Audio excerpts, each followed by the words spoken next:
திருச்செந்தூர் முருகப்பெருமானுக்கு வர ஜூலை 7 திங்கட்கிழமை வெற்றிவேல் வீரவேல் அப்படிங்கிற கோஷம் விண்ணை பிளக்க காலை 6:15 முதல் 6:50 கும்பாபிஷேகம் நடக்க இருக்கு. அதைத் தொடர்ந்து காலை 9 மணிக்கு சண்முகர் உருகு சட்ட சேவை செய்து சண்முக விலாசம் அடைதல் சிறப்பு அபிஷேகம் நடைபெறும். இந்த உருகு சட்ட சேவையை பார்க்கறதுக்கு கண்கோடி வேண்டும். உருகு சட்ட சேவைனா என்னன்னா, மற்ற கோவில்களை உற்சவர் வீதி உலா வர்றதுக்காக அந்த தெய்வ மூர்த்தங்களை கொண்டு வந்து வாகனத்துல வைப்பாங்க.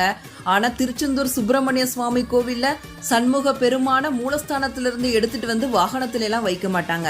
மாறாக உருகு பலகை அப்படிங்கிற பெரிய பலகையை சண்முகர் எழுந்தருளி உள்ள பீடத்திலிருந்து சந்நிதி வாயில் வரை போட்டு சண்முக பெருமானை பலகை மீது இருத்தி சிறிது சிறிதாக அசைத்து பீடத்திலிருந்து கேடயத்தில் எழுந்தருள செய்வார்கள். இதனை காண கண்கள் கோடி வேண்டும். இதுவே உருகு சட்ட சேவை அப்படின்னு சிறப்பித்து சொல்லப்படுது. அது மட்டும் இல்லாம சண்முக